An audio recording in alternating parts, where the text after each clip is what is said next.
ದೂರವಾಣಿ ಸಂಪರ್ಕದಲ್ಲಿ ಸೋಮಶೇಖರ್ ಅಂತೇಳಿ ಸಾರ್ವಜನಿಕರು ಮತ್ತು ರೋಗಿಯ ಅಲ್ಲಿ ಪೇಷಂಟ್ ಆಗಿರ್ತಾರಲ್ಲ ಅವರ ಏನು ಸ್ನೇಹಿತರು ಮಾತಾಡ್ತಿದ್ದಾರೆ. ಅವ್ರನ್ನ ಮಾತಾಡ್ಸೋಣ ಪರಿಸ್ಥಿತಿ ಹೇಗಿದೆ ಅಂತೇಳಿ. ಸೋಮಶೇಖರ್ ಅವರೇ ನಮಸ್ಕಾರ. ಹಲೋ, ನಮಸ್ಕಾರ ಸರ್. ಹೇಗಿದೆ ನಿಮ್ಮ ಬೀದರ್ ವೈದ್ಯಕೀಯ ವಿಜ್ಞಾನ ಸಂಸ್ಥೆ ಮತ್ತು ಬೋಧಕ ಆಸ್ಪತ್ರೆಯ ಕತೆ? ಯಾವ ರೀತಿ ಜನರಿಗೆ ಸೇವೆ ಒದಗಿಸ್ತಾ ಇದೆ? ಏನೆಲ್ಲ ಸಮಸ್ಯೆಗಳಿಂದ ನೀವು ಒದ್ದಾಡ್ತಿದ್ರಿ ಹೇಳಿ. ಪೂರಾ ಹದಗೆಟ್ಟಿದೆ ಸರ್. ಅದಕ್ಕೆ ಏನಂತ ಹೇಳ್ಬೇಕು ಸರ್? ಕರೆಂಟ್ ವ್ಯವಸ್ಥೆ ಇಲ್ಲ, ಪೂರಾ ಹದಗೆಟ್ಟಿದೆ ಸರ್. ಪೂರಾ ಹದಗೆಟ್ಬಿಟ್ಟಿದ್ಯಾ? ಯಾವ ರೀತಿ ಹದಗೆಟ್ಟಿದೆ ಸರ್? ಅಲ್ಲಿ ಒಂದು ಸ್ಟ್ರೆಚರ್ ವ್ಯವಸ್ಥೆ ಕೂಡ ಇಲ್ಲ, ಕರೆಂಟ್ ವ್ಯವಸ್ಥೆ ಇಲ್ಲ, ಮತ್ತೆ ವೆಂಟಿಲೇಟರ್ ವ್ಯವಸ್ಥೆ ಇಲ್ಲ. ಪೇಷಂಟ್ ಗಳಿಗೆ ಸರಿಯಾದ ಔಷಧಿ ತಗೊಳ್ಳೋಣ ಅಂದ್ರೆ ಅದು ಮೆಡಿಕಲ್ ಸ್ಟೋರ್ ಬಂದ್ ಮಾಡೋದು, ಮುಂಜಾನೆ ಬರ್ರಿ, ಸಂಜೆಗ್ ಬರ್ರಿ, ಮಧ್ಯಾಹ್ನ ಬರ್ರಿ ಅಂತ ಹೇಳೋದು. ಈಗ ಬಡ ಜನರು ಉಚಿತವಾಗಿ ನಮಗೆ ಸರ್ವಿಸ್ ಸಿಗುತ್ತೆ ಅಂತ ಹೋದ್ರೆ ಈ ರೀತಿ ಮಾಡಿದ್ರೆ ಹೆಂಗೆ ಅಲ್ವಾ? ಅದಕ್ಕೆ ಸರ್ ಬಡ ಜನರಿಗೆ ಬಹಳ ತೊಂದರೆ ಆಗ್ತಿದೆ ಸರ್. ನಾನ್ ನಿನ್ನೆ ಲೈವ್ ನೋಡಿದೆ, ನಾನ್ ಕಣ್ಣಿನೇ ಕಂಡೆ ಸರ್. ನಾನೇ ಒಂದ್ ತಾಸು ನಮ್ದೇ ಒಂದು ಫ್ರೆಂಡ್ ಒಂದ್ ಆಗಿತ್ತು ಸರ್, ಹೋಗಿದ್ದೆ. ಸುಮಾರು ಒಂದು 4-5 ಪೇಷಂಟ್ ಇದೇ ತರ ಆಗಿದೆ ಸರ್.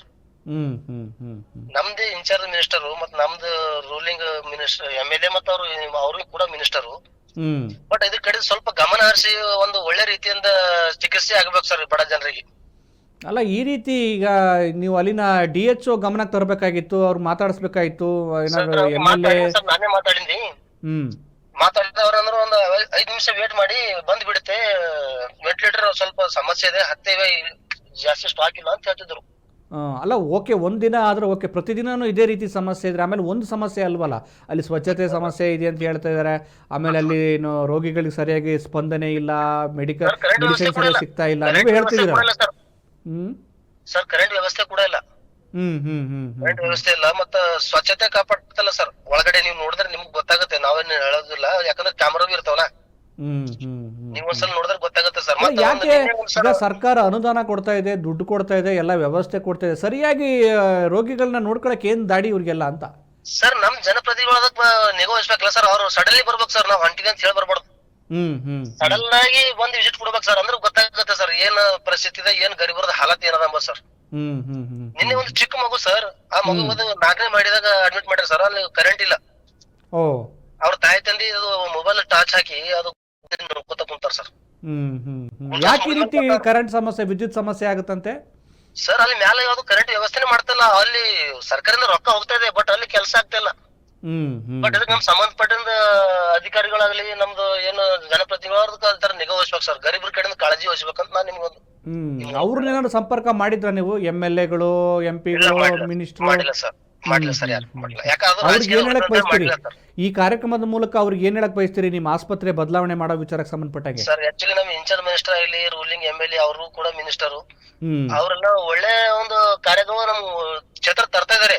ಬಟ್ ಇದ್ರಾಗ ಒಂದು ಗರೀಬರದ್ದು ಏನೋ ಹಾಸ್ಪಿಟಲ್ ಅದ, ಇದ್ರ ಬಗ್ಗೆ ಸ್ವಲ್ಪ ಕಾಳಜಿ ವಹಿಸಿ ಒಂದು ಒಳ್ಳೆ ಗರೀಬರಿಗೆ ಒಂದು ಟ್ರೀಟ್ಮೆಂಟ್ ಕೊಡುವಂತ ವ್ಯವಸ್ಥೆ ಮಾಡ್ಬೇಕಂತ ನಿಮ್ ಮೂಲಕ. ಇಲ್ಲ ಅಂದ್ರೆ ರೋಗಿಗಳಿಗೆ ಬಹಳ ತೊಂದರೆ ಆಗುತ್ತೆ. ಇದು ಜೀವನ್ ಮರಣದ ಹೋರಾಟ ಸಂದರ್ಭದಲ್ಲಿ ಈ ರೀತಿ ಆದ್ರೆ ಎಷ್ಟು ಕಷ್ಟ ಅಲ್ವಾ? 100% ಸರ್. ನಾನೇ ಖುದ್ ನಾನು ಕಂಡಿಲ್ಲ ಸರ್. ನಾನು ನಿನ್ನೆ 5-6 ಪೇಷಂಟ್ ಈ ತರ ಆಗಿದೆ ಸರ್. 1 ತಾಸಿಗೆ ಸುಮಾರು 1 ತಾಸು ಸರ್. ಅಲ್ಲಿ ಒಂದು ಗಂಟೆ ಈ ರೀತಿ ಹೋದ್ರೆ ಎಮರ್ಜೆನ್ಸಿ ಇದ್ರೆ ಕಥೆ ಏನು? ಅವ್ರಿಗೆ ವೆಂಟಿಲೇಟರ್ ಇರೋದಿಲ್ಲ, ಏನಿರೋದಿಲ್ಲ.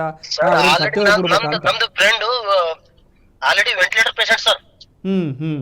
ಅವ್ರಿಗೆ 1 ತಾಸು ಹೊರಗಡೆ ಇದು ಮಾಡಿದ್ರೆ ಸರ್. ನಾನಿದ್ದ ಲೈವ್ ಅಲ್ಲಿ ನಾ ಅದು ಆಫೀಸರ್ ಮಾತಾಡಿದೆ ಸರ್. ಅದು ಯಾರೋ ಶಿವಕುಮಾರ್ ಏನೋ ಹೆಸರಿತ್ತು ಸರ್. ಏನ್ ಹೇಳ್ತಾರ ಅವರು?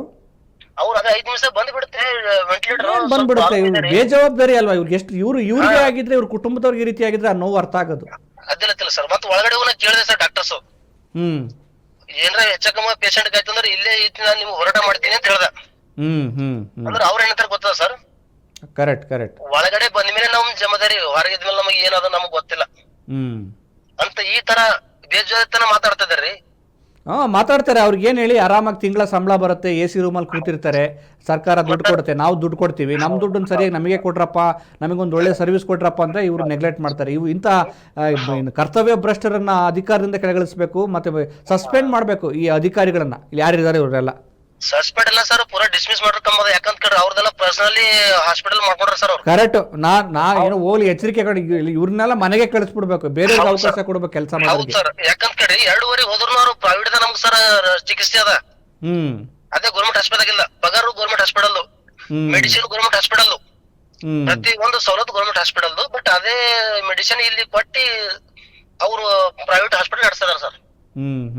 ಬಟ್ ಈ ಕಡೆ ಗರೀಬರು ಯಾರು ನೋಡ್ತಲ್ಲ, ಗರೀಬರು ಆಮೇಲೆ ಸರ್ಕಾರದ ಆದೇಶ ಇದೆ, ನೀವು ಯಾವುದನ್ನೇ ಕೂಡ ಖಾಸಗಿಯವ್ರಿಗೆ ಬರೆಯಂಗಿಲ್ಲ, ನೀವು ಮೆಡಿಕಲ್ ಇಲ್ಲೇ ಕೊಡಬೇಕು, ಎಲ್ಲ ಸರ್ಕಾರ ಕೊಡುತ್ತೆ ಅಂತ. ಹಾಗಾದ್ರೆ ಇವ್ರು ಏನ್ ಮಾಡ್ಕೊಂಡಿದಾರೋ, ಏನ್ ಮಾಫಿಯಾ ಇದೆಯೋ ಗೊತ್ತಿಲ್ಲ ಸರ್. ನಿನ್ನೆ ನಾನು ನೋಡಿದೆ ಸರ್, 4 ಪೇಷಂಟ್ ಸುಮಾರು 1 ತಾಸು ಸರ್. ಪಾಪ ಒಂದು ಚಿಕ್ಕ ಹುಡುಗಿ ಇದ್ದೋಡ್ರಿ, ಓಕೆ, ಅವ್ರಿಗೆ ಟ್ಯಾಬ್ಲೆಟ್ ಬರ್ದ ಸರ್, ಬಹಳ ಗರೀಬು. ಹತ್ತಿಗ ಸರ್ ಬಸ್ಸಿಗೆ ಬರ್ಲಕ್ ಕೂಡ ರೊಕ್ಕ ಬಸ್ಸಿಗೆ ಹುಡುಕಿ ಅದ ಆಧಾರ್ ಕಾರ್ಡ್ ತೋರ್ಸಿ ಬಂದವ್ರು. ಅವ್ರಿಗೆ ಓದಿ 4ನೇ ಮಾಡಿ ಮ್ಯಾಗ ಕೂಡಿಸಿ ಮೆಡಿಸಿನ್ ಬರ್ಕೊಟ್ರ, ಮೆಡಿಕಲ್ ಮುಂಜಾನೆ 8ಕ್ಕೆ ತೆರಿತದ, ಹೋಗಮ್ಮ ಅಂತ ಬೈದ್ ವರ್ಷಕ್ಕಿರ ಸರ್. ನೀನು 5 ಗಂಟೆ ಆಗಿದ್ದು ಘಟನೆ, ನೀನ್ ಸಾಯಂಕಾಲ 5 ಗಂಟೆ ಆಗಿನ್ ಸರ್. ಮಾರ್ನಿಂಗ್ ಬಂದಮ್ಮ, ನೀವು ಬಂದಿರುತ್ತೆ ಮೆಡಿಕಲ್ ಸ್ಟೋರ್, ಇವಾಗ ಸಿಗಲ್ಲ ಅಂದ್ರೆ ಸರ್ 24/7 ಹಾಸ್ಪಿಟಲ್, ಗೌರ್ಮೆಂಟ್ ಹಾಸ್ಪಿಟಲ್, ನಮ್ದೇ ಆದಂತ ನಮ್ ಮಿನಿಸ್ಟರ್ ಸರ್ಗಳು. ಇದಕ್ಕೆ ದಯಮಾಡಿ ನಾವು ಒಂದ್ ಹೇಳ್ತೀನಿ ಸರ್ ನಿಮ್ ಮೂಲಕ, ಇದು ನಮ್ ಪೇಷಂಟ್ ಆಗಿನ ಬೇರೆ ಪೇಷಂಟ್ ಆಗ್ಬಾರ್ದು ಸರ್. ಕರೆಕ್ಟ್. ಇಲ್ಲ, ಆ ಒಂದು ಕಾರಣಕ್ಕೋಸ್ಕರನೇ ಜನಶ್ರೀ ವಾಹಿನಿ ಪಬ್ಲಿಕ್ ಇಂಟ್ರೆಸ್ಟ್ ಕಾರ್ಯಕ್ರಮದಲ್ಲಿ ಏನು ಬೀದರ್ನ ವೈದ್ಯಕೀಯ ವಿಜ್ಞಾನ ಆಸ್ಪತ್ರೆ ಬದಲಾವಣೆ ಆಗದಿದ್ರೆ ಅಲ್ಲಿ ನಾವು ಸರ್ಕಾರದ ಗಮನ ತರ್ತೀವಿ. ಯಾರು ಕರ್ತವ್ಯ ಭ್ರಷ್ಟ ಅಧಿಕಾರಿಗಳಿದ್ದಾರೆ ಅವ್ರ ಮನೆ ಕಳಿಸಿ ಅಲ್ವಾ.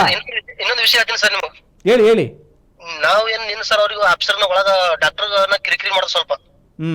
ನಮ್ ಪೇಷಂಟ್ ಹೆಚ್ಚ ಕಮ್ಮಿ ಆಯ್ತಂದ್ರೆ ಜಿಮ್ಮೆದಾರಿ ಯಾರೋ ಇಲ್ಲೇ ಎದ್ರ ಕುಂತ ಹೋರಾಟ ಮಾಡ್ತೀನಿ, ಪ್ರೆಸರ್ ಕರಿತೀನಿ, ಪ್ರೆಸ್ಮೆಂಟ್ ಮಾಡ್ತೀನಿ ಅಂದಿನ. ಏನ್ ಬೇಕಾದ್ರೂ ಮಾಡ್ಕೊಡ್ರಿ, ನಮ್ದು ಹಾಸ್ಪಿಟಲ್ ಒಳಗ್ ಬಂದ್ಮೇಲೆ ಅಟೆಂಡ್ ನಮ್ ಜವಾಬ್ದಾರಿ, ಹೊರಗೆ ಇದ್ಮೇಲೆ ಏನಾದ್ರೆ ನಮ್ಗೆ ಏನಾಗಲ್ಲ ಅಂತಂದ್ರು. ಅದೇ ಇವಾಗೆಲ್ಲ ಅಹಂಕಾರ ಬಂದ್ಬಿಟ್ಟಿದೆ, ಜನರ ಸೇವೆ ಮಾಡಕ್ ಕಳ್ಸಿರ್ತಾರೆ. ಅದು ಸರ್, ಮತ್ತ ನೀವು ದಯಮಾಡಿ ಸ್ವಲ್ಪ ನಮ್ದು ಇನ್ಚಾರ್ಜ್ ಮಿನಿಸ್ಟರ್ ಗಳಿಗೆ, ನಮ್ ಲೋಕಲ್ MLA ಗಳಿಗೆ ಖಂಡಿತ ಸರ್ಕಾರದ ಗಮನಕ್ಕೆ ತರ್ತೀವಿ, ಆರೋಗ್ಯ ಸಚಿವರ ಗಮನಕ್ಕೂ ತರ್ತೇವೆ. ಇದನ್ನ ಬದಲಾವಣೆ ಮಾಡ್ತಾ ಇದ್ರೆ ನೋಡೋಣ, ನಮ್ಮ ಒಂದು ಕಾರ್ಯಕ್ರಮ ನಿರಂತರವಾಗಿ ಪ್ರಸಾರ ಮಾಡ್ತೀವಿ ನಾವು ಸರ್. ಗೌರವಗಳು ಯಾರು ಹೇಳ್ಕೋಬೇಕು. ಆಯ್ತು, thank you sir, thank you. ಇನ್ನೊಂದು ಮಾತು ಸರ್, ಇನ್ನೊಂದು. ಹಲೋ ಹಾ, ಹೇಳಿ ಸರ್. ನಿಮ್ದು ಏನು ನ್ಯೂಸ್ ಬಂದ್ಮೇಲೆ ಸರ್ ಅವ್ರು ನಮ್ಮ ಪೇಷಂಟ್ ಒಳಗೆ ಹೋಯ್ದಾರ, ನೀವು ಬಂದು ಪ್ರೆಸ್ಮೆಂಟ್ ಮಾಡಿಲ್ಲ ಸರ್. ನಿನ್ ಸಾಯಂಕಾಲ ನಾನೇ ಪ್ರೆಸ್ಮೆಂಟ್ ಕೊಟ್ಟೆ ಸರ್. ಹೇಳಿ, ಇನ್ನು ನೀವೇನಾದ್ರೂ ನಮಗೆ ಸ್ಪಂದಿಸ್ತಿದ್ರೆ ನೋಡಿ, ನಮ್ಮ ಮೀಡಿಯಾದವ್ರು ಇದೆ, ಜನಶ್ರೀ ವಾಹಿನಿಗೆ ಹೇಳ್ತೀವಿ, ಮತ್ತೆ ಇನ್ನೊಂದ್ಸರಿ ನಿರಂತರವಾಗಿ ವರದಿ ಮಾಡಿ ನೀವು ಮತ್ತೆ ನಿಮ್ಗೆ ನೋಡು ಕಾನೂನಾತ್ಮಕ ಶಿಕ್ಷೆಗೆ ಒಳಪಡಬೇಕಾಗುತ್ತೆ ಕರ್ತವ್ಯ ಭ್ರಷ್ಟವನ್ನ ಮಾಡಿದ್ರೆ ಅಂತ. ಓಕೆ ಸರ್, ಮತ್ತೆ ಗರೀಬರ ಪರವಾಗಿ ಮಾಡಿ ಸರ್ ಸ್ವಲ್ಪ. ಧನ್ಯವಾದ ಸರ್. ಆಯ್ತು, ಥ್ಯಾಂಕ್ ಯು. ಇದು ನೋಡಿ, ಅಲ್ಲಿನ ಸಾರ್ವಜನಿಕರು ಯಾವ ರೀತಿ ಅವ್ಯವಸ್ಥೆಗಳ ಗೂಡಾಗಿದೆ ಈ ಬೀದರ್ನ ಸರ್ಕಾರಿ ವೈದ್ಯಕೀಯ ವಿಜ್ಞಾನ ಮಹಾಸಂಸ್ಥೆ ಅಂತ ಹೇಳ್ತಕ್ಕ ಆಸ್ಪತ್ರೆ ಅಂತ ಹೇಳ್ತೀರಿ. ಆದರೆ ಹೇಳ್ಕೊಳಕ್ಕೊಂದು ದೊಡ್ಡ ಹೆಸರು, ಆದರೆ ರೋಗಿಗಳು ಬಂದಾಗ ಅವ್ರನ್ನ ಹೇಗೆ ನೋಡ್ಕೋಬೇಕು, ಅವ್ರಿಗೆ ಯಾವ ರೀತಿ ವ್ಯವಸ್ಥೆಯನ್ನು ಕಲ್ಪಿಸಬೇಕು, ಗಂಟೆಗಟ್ಟಲೆ ಕರೆಂಟ್ ಹೋದರೆ ಯಾವ ರೀತಿ ಸಮಸ್ಯೆ ಆಗುತ್ತೆ ಅಂತೇಳಿ ವೈದ್ಯರಿಗೆ ಗೊತ್ತಿರುತ್ತೆ, ಅದನ್ನು ಅರ್ಥ ಮಾಡಿಸೋ ಅಗತ್ಯ ಇಲ್ಲ. ಈ ರೀತಿಯಾಗಿ ಅವರ ಜೀವದ ವಿಚಾರದಲ್ಲಿ ಉಡಾಪೆಯ ಮಾತುಗಳಾಡೋದು, ಬೇಜವಾಬ್ದಾರಿತನವನ್ನು ತೋರೋದು ಎಷ್ಟು ಸರಿ? ನಿಮ್ಮ ಬದುಕಲ್ಲೇ ಈ ರೀತಿ ಆದರೆ, ನಿಮ್ಮ ಕುಟುಂಬದವ್ರಿಗೆ ಈ ರೀತಿ ಆದರೆ ನೀವು ಸುಮ್ಮನೆ ಇರ್ತೀರಾ? ಎಷ್ಟೊಂದು ಪರದಾಡ್ತೀರಲ್ವ, ಅಯ್ಯೋ ಜೀವನ ಮರಣದ ಪ್ರಶ್ನೆ, ಅವ್ರನ್ನ ಉಳಿಸ್ಕೋಬೇಕು ಹೇಗಾದರೂ ಮಾಡಿ ಅಂತ.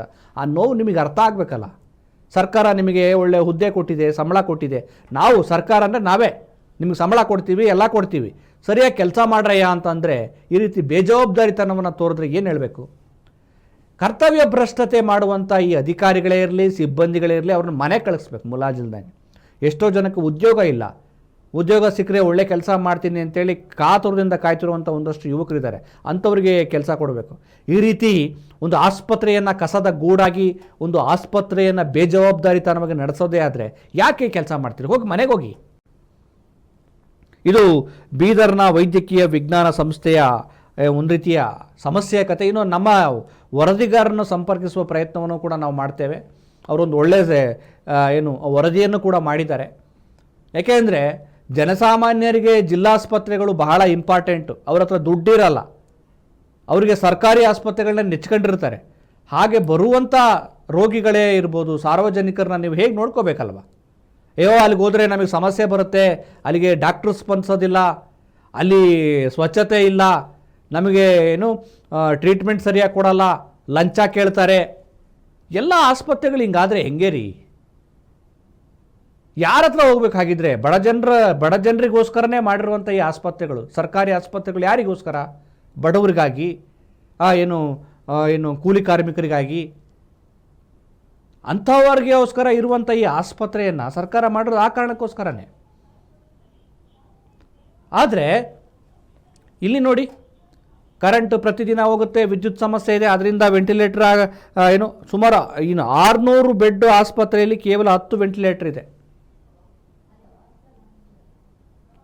ಅಲ್ಲಿನ DHO ಜವಾಬ್ದಾರಿ ಇರಬೇಕಲ್ವಾ? ಇಲ್ಲಿ ಎಷ್ಟು ದಿನ ಪ್ರತಿದಿನ ರೋಗಿಗಳು, ಒಳ ರೋಗಿಗಳೆಷ್ಟು, ಹೊರ ರೋಗಿಗಳೆಷ್ಟು, ಎಷ್ಟು ಮೆಡಿಸನ್ ಅಗತ್ಯತೆ ಇದೆ, ಯಾವ್ಯಾವ ವಾರ್ಡ್ಗಳಲ್ಲಿ ಏನೇನು ಸಮಸ್ಯೆ ಇದೆ, ಯಾವ ರೀತಿ ನಾವು ಅವ್ರಿಗೆ ಸ್ಪಂದಿಸಬೇಕಾಗಿದೆ, ಇನ್ನೂ ಹೆಚ್ಚಿನ ವೈದ್ಯಕೀಯ ಅಗತ್ಯತೆಯನ್ನು, ವೈದ್ಯಕೀಯ ಸಲಕರಣೆಗಳನ್ನು ಹೇಗೆ ರೂಪಿಸಬೇಕಾಗಿದೆ, ಏನು ರೋಗಿಗಳಿಗೆ ಯಾವ ರೀತಿ ತೊಂದರೆ ಆಗದಂಗೆ ನೋಡ್ಕೋಬೇಕು, ಇದೆಲ್ಲ ಭಾಳ ಕೆಲಸ ಮಾಡಬೇಕಾಗಿದೆ. ಇನ್ನು ನಮ್ಮ ವರದಿಗಾರ ಮಹೇಶ್ ಅವರು ದೂರವಾಣಿ ಸಂಪರ್ಕದಲ್ಲಿ ಜಾಯ್ನ್ ಆಗಿದ್ದಾರೆ, ಅವ್ರನ್ನ ಮಾತಾಡ್ಸೋಣ. ಮಹೇಶ್, ಏನಿದು ಒಂದು ಒಳ್ಳೆಯ ಸ್ಟೋರಿ ಮಾಡಿದ್ದೀರಿ. ಬೀದರ್ನ ವೈದ್ಯಕೀಯ ವಿಜ್ಞಾನ ಸಂಸ್ಥೆ ಬೋಧಕ ಆಸ್ಪತ್ರೆಯ ಈ ಸಮಸ್ಯೆಗಳ ಆಗರದ ಕತೆ ಹೇಗಿನಿದೆ, ಯಾವ ರೀತಿ ರೋಗಿಗಳು ಪರದಾಡ್ತಿದ್ದಾರೆ ಅಲ್ಲಿ ಅಂತ? ಹೌದು ಸುರೇಶ್, ಏನಂತಂದ್ರೆ ಗಡಿ ಭಾಗದಲ್ಲಿ ಈ ಒಂದು ಇರ್ತಕ್ಕಂಥ ಗಡಿ ಈ ಕಡೆ ಒಂದು ಕಡೆ ಮಹಾರಾಷ್ಟ್ರ, ಒಂದು ಕಡೆ ತೆಲಂಗಾಣ ಇರುವುದರಿಂದ ಇಲ್ಲಿನ ಇರ್ತಕ್ಕಂಥ ರೋಗಿಗಳಿಗೆ ಹೋಗ್ಬೇಕಾದ್ರೆ 120 ಕಿಲೋಮೀಟರ್ 30 ಕಿಲೋಮೀಟರ್ ಹೈದರಾಬಾದ್ ಹೋಗ್ಬೇಕು, ಇಲ್ಲ ಅಂತಂದ್ರೆ ಸೋಲಾಪುರ ಹೋಗ್ಬೇಕು. ಈ ಒಂದು ಗಡಿ ಭಾಗದಲ್ಲಿ ಒಂದು ಒಳ್ಳೆಯ ವಿದ್ಯಾರ್ಥಿಯ ಶಿಕ್ಷಣನೂ ಸಿಗಬೇಕು, ಅದರ ಜೊತೆಗೆ ಇಲ್ಲಿನ ಭಾಗದ ಜನರಿಗೆ ವೈದ್ಯಕೀಯ ಒಂದು ಚಿಕಿತ್ಸೆನೂ ಸಿಗಬೇಕು ಅನ್ನೋ ಒಂದು ಹಿತದೃಷ್ಟಿಯಿಂದ ಇಲ್ಲಿ ವೈದ್ಯಕೀಯ ಒಂದು ಮಹಾವಿದ್ಯಾಲಯವನ್ನು ಪ್ರಾರಂಭ ಆಗ್ತದ. ಆದ್ರೂ ಕೂಡ ಇಲ್ಲಿನ ಒಂದು ಅಧಿಕಾರಿಗಳ ಸಮನ್ವಯತೆ ಕೊರತೆನೋ ಅಥವಾ ಅಧಿಕಾರಿಗಳ ಮತ್ತು ರಾಜಕಾರಣಿಗಳ ಸಮನ್ವಯತೆ ಕೊರತೆಯೋ ಗೊತ್ತಿಲ್ಲ. ಹೀಗಿರುವಾಗ ಇಲ್ಲಿ ಎಲ್ಲೋ ಒಂದ್ ಕಡೆ ಇಲ್ಲಿ ರೋಗಿಗಳಿಗೆ, ಬಡ ರೋಗಿಗಳಿಗೆ ಒಂದು ಜೀವ ಹಿಂಡುವಂತ ಕೆಲಸ ಈ ಆಸ್ಪತ್ರೆ ಮಾಡ್ತಾ ಇದೆ ಅಂತ ಹೇಳ್ಬೋದು. ದಿನನಿತ್ಯ ಬೆಳಗಾದ್ರೆ ಸಾಕು, ಅಲ್ಲಿ ಒಂದು ರಾತ್ರಿ ಆದ್ರೆ ಸಾಕು, ದಿನ ಒಂದು ಸಮಸ್ಯೆನ ಉದ್ಭವ ಆಗ್ತವೆ ಇಲ್ಲಿ.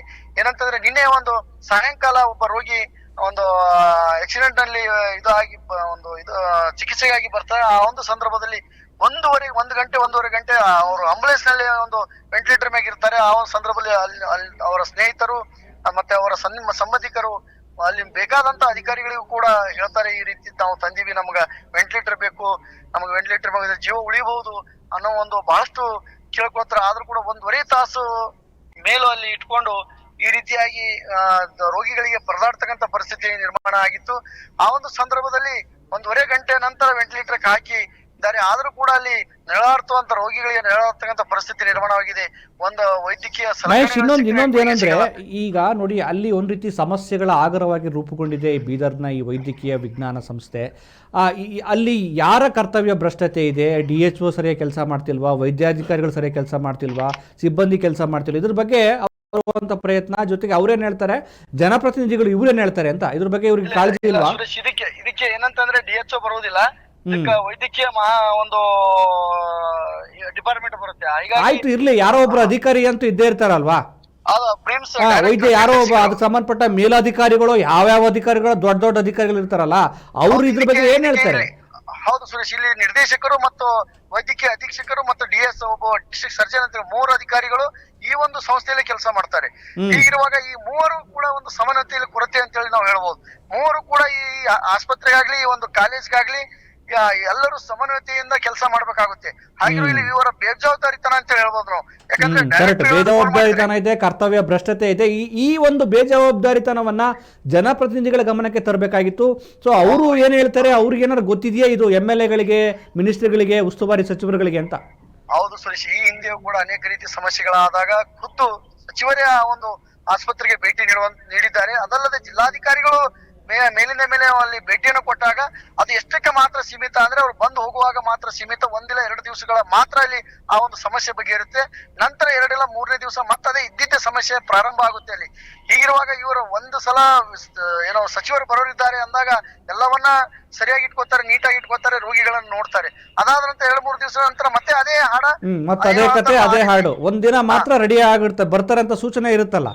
ಹೌದೌದು, ಅವರಿಗೆ ಏನು ಮೇಲಾಧಿಕಾರಿಗಳ ಅಥವಾ ಸಚಿವರು ಬರ್ತಾರೆ ಅನ್ನೋದೇನೋ ಅವ್ರಿಗೆ ಗಮನಕ್ಕಿರುತ್ತೆ. ಆ ಬಂದಾಗ ಮಾತ್ರ ಒಂದು ಒಳ್ಳೆ ರೀತಿಯಿಂದ ಸ್ವಚ್ಛತೆ ಆಗ್ಲಿ, ಅಲ್ಲಿ ರೋಗಿಗಳೇ ಆಗ್ಲಿ ಕೊಡ್ತಕ್ಕಂತ ಆ ಒಂದು ಬ್ರಿಮ್ಸ್ ಆಸ್ಪತ್ರೆ ಹೇಳ್ಬೇಕಾದ್ರೆ ಸುರೇಶ್, ಇವತ್ತ ಒಂದಲ್ಲ ಅಲ್ಲಿ ಗುಳಿಗೆ ಮತ್ತು ಸಿರಿಂಜ, ಒಂದು ಐ ಡ್ರಾಪ್, ಸ್ಕ್ಯಾನಿಂಗ್, ಸ್ವಚ್ಛತೆ, ಇನ್ನು ಅನೇಕ ರೀತಿಯ ಒಂದು ಪ್ರತಿದಿನ ಒಂದೊಂದು ಸಮಸ್ಯೆಗಳಿಂದ ರೋಗಿಗಳು ಬರ್ತಾ ಇದ್ದಾರೆ. ಯಾವುದೇ ರೀತಿಯಲ್ಲಿ ಸ್ಪಂದನೆ ಸರಿಯಾಗಿಲ್ಲ ಅಂತಕ್ಕಂತ ಒಂದು ಇಲ್ಲಿ ಬರ್ತಕ್ಕಂತ ರೋಗಿಗಳ ಸಂಬಂಧಿಕರು ಪ್ರತಿದಿನ ಓಡ್ತಾರೆ ಅಂತ ಹೇಳ್ಬೋದು ಸುರೇಶ್ ಇಲ್ಲಿ. ಓಕೆ ಮಹೇಶ್ ಅವರೇ, ತುಂಬ ಒಳ್ಳೆಯ ಮಾನವೀಯ ವರದಿಯನ್ನು ಮಾಡಿದ್ದೀರಿ. ಇನ್ನಾದರೂ ಜನಪ್ರತಿನಿಧಿಗಳು, ಅಲ್ಲಿನ ದೊಡ್ಡ ದೊಡ್ಡ ಮೇಲಾಧಿಕಾರಿಗಳು ನಿಮ್ಮ ಭಾಗದ ಈ ವೈದ್ಯಕೀಯ ವಿಜ್ಞಾನ ಸಂಸ್ಥೆ, ಬೋಧಕ ಸಂಸ್ಥೆಯನ್ನು ಸರಿಯಾಗಿ ಇಟ್ಕೊಳ್ರಪ್ಪ. ಇದು ಜನಸಾಮಾನ್ಯರಿಗೋಸ್ಕರ, ವಿದ್ಯಾರ್ಥಿಗಳಿಗೋಸ್ಕರ, ಜನೋಪಯೋಗಿ ಆಗಲಿ ಅನ್ನೋ ಉದ್ದೇಶಕ್ಕೋಸ್ಕರ ಸರ್ಕಾರ ಈ ವ್ಯವಸ್ಥೆ ಮಾಡಿದೆ. ಇಲ್ಲಿ ಕೆಲಸ ಮಾಡುವಂಥ ವೈದ್ಯಾಧಿಕಾರಿಗಳು, ಇಲ್ಲಿ ಈ ವ್ಯಾಪ್ತಿಗೆ ಬರುವಂಥ ಏನು ಜನಪ್ರತಿನಿಧಿಗಳು, ಸಚಿವರು ನೋಡಿ, ಇನ್ನಾದರೂ ಜನಶ್ರೀ ವಾಹಿನಿಯ ಈ ಪಬ್ಲಿಕ್ ಇಂಟ್ರೆಸ್ಟ್ ಕಾರ್ಯಕ್ರಮದಲ್ಲಿ ವರದಿ ಆಯ್ತಲ್ಲ, ಇನ್ನಾದರೂ ಈ ಸಮಸ್ಯೆ ಬಗೆಹರಿಯಲಿ, ಆ ರೋಗಿಗಳಿಗೆ, ಸಾರ್ವಜನಿಕರಿಗೆ ಒಳ್ಳೆಯ ಉತ್ತಮ ಸೇವೆ ಸಿಗುವಂತಾಗಲಿ ಅನ್ನುವಂಥ ಆಶಯ. Thank you Mahesh. ನೋಡಿ, ಈಗ ವರದಿ ನಾವೆಲ್ಲ ಮಾಡಿದ್ದೀವಿ. ಅಲ್ಲಿ ಸ್ವಚ್ಛತೆ ಸಮಸ್ಯೆ ಇದೆ, ಅಲ್ಲಿ ಸ್ಕ್ಯಾನಿಂಗ್ ಮಾಡುವಂಥ ವಿಚಾರಕ್ಕೆ ಸಂಬಂಧಪಟ್ಟಾಗೆ ಸಮಸ್ಯೆಗಳಿದ್ದಾವೆ, ಅಲ್ಲಿ ರೋಗಿಗಳಿಗೆ ಸರಿಯಾಗಿ ಸ್ಪಂದನೆ ಆಗ್ತಾ ಇಲ್ಲ, ಜೊತೆಗೆ ಅಲ್ಲಿ ಮೆಡಿಸನ್ ಸರಿಯಾಗಿ ಸಿಗ್ತಾ ಇಲ್ಲ, ಹೊರಗಡೆ ಬರೀಲಾಗ್ತಾ ಇದೆ, ಏನು ವೈದ್ಯಾಧಿಕಾರಿಗಳು ಮೆಡಿಸನ್ನ ಹೊರಗಡೆ ಕೊಂಡ್ಕೊಳ್ರಿ ಅಂತ ಹೇಳಲಾಗ್ತಾ ಇದೆ. ಆಮೇಲೆ ಮೇಜರಾಗಿ ಮಕ್ಕಳ ವಾರ್ಡ್ನಲ್ಲಿ ಕರೆಂಟ್ ಪದೇ ಪದೇ ಹೋಗುತ್ತೆ, ವಿದ್ಯುತ್ ಸಮಸ್ಯೆ ಇದೆ, ಮತ್ತು ವೆಂಟಿಲೇಟರ್ ಸಮಸ್ಯೆ ಇದೆ. 600 ಏನು ಬೆಡ್ ಆಸ್ಪತ್ರೆ ಇರಬೇಕಾಗಿತ್ತು, ಅಲ್ಲಿ ಕೇವಲ 10 ವೆಂಟಿಲೇಟರ್ಗಳಿದ್ದಾವೆ. ಅನೇಕ ಸಮಸ್ಯೆಗಳನ್ನು ನಿಮ್ಮ ಗಮನಕ್ಕೆ ತಂದಿದ್ದೀವಿ. ನಿಮ್ಮ ಕರ್ತವ್ಯ ಭ್ರಷ್ಟತೆಯನ್ನು ಕೂಡ ನಾವು ಬಯಲು ಮಾಡಿದ್ದೇವೆ. ನಿಮಗೆ ಮಾನವೀಯತೆ, ಮನುಷ್ಯತ್ವ, ಸರ್ಕಾರ ಕೊಡ್ತಿರೋ ಸಂಬಳಕ್ಕೆ ಸರಿಯಾಗಿ ಕೆಲಸ ಮಾಡಬೇಕು ಅನ್ನುವಂಥ ಕನಿಷ್ಠ ಕಾಳಜಿ, ಪ್ರಜ್ಞೆ ಏನಾದರೂ ಇದ್ದರೆ ನಮ್ಮ ಜನಶ್ರೀ ವಾಹಿನಿಯ ಈ ವರದಿಯ ನಂತರವಾದರೂ ಎಚ್ಚೆತ್ತುಕೊಳ್ಳಿ, ಮನಸ್ಸಾಕ್ಷಿಯನ್ನು ಇಟ್ಟು ಕೆಲಸ ಮಾಡ್ಕೊಳ್ಳಿ. ಆಗಲಿಲ್ಲ ಅಂದರೆ ಆರೋಗ್ಯ ಇಲಾಖೆ ಸಚಿವರೇ ಈ ಸ್ಟೋರಿಯನ್ನು ನೋಡಿ, ಈ ಒಂದು ವರದಿಯ ನಂತರ ಬದಲಾವಣೆ ಆಗದೇ ಇದ್ದರೆ ಮುಲಾಜಿಲ್ದಂಗೆ ಮನೆಗೆ ಕಳಿಸಿ.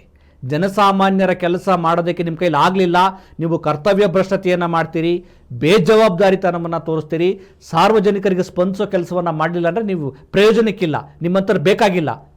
ಸೊ ಇನ್ನಾದರೂ ಅರ್ಥ ಮಾಡಿಕೊಂಡು ಮನುಷ್ಯರ ಕೆಲಸ ಮಾಡಿ. ಈ ಏನು ಬೀದರ್ ವೈದ್ಯಕೀಯ ವಿಜ್ಞಾನಗಳ ಸಂಸ್ಥೆ, ಬೋಧಕ ಆಸ್ಪತ್ರೆ ಬದಲಾಗುತ್ತೆ ಅನ್ನುವಂಥ ಆಶಯ ಇಟ್ಕೊಂಡಿದ್ದೀವಿ. ನೀವು ಬದಲು ಮಾಡಲಿಲ್ಲ ಅಂದರೆ ನಾವು ಮತ್ತೆ ಕಾರ್ಯಕ್ರಮ ಮಾಡ್ತೇವೆ ಅಂತ ಹೇಳ್ತಾ ಈ ಒಂದು ಚರ್ಚೆಯನ್ನು ಇಲ್ಲಿಗೆ ಮುಗಿಸ್ತಾ ಇದ್ದೀವಿ. ಮತ್ತು ನಾಳೆ ಮತ್ತೊಂದು ಪಬ್ಲಿಕ್ ಇಂಟ್ರೆಸ್ಟ್ ವಿಚಾರವನ್ನು ಇಟ್ಕೊಂಡು ಹಾಜರಾಗ್ತೇನೆ. ನಮಸ್ಕಾರ.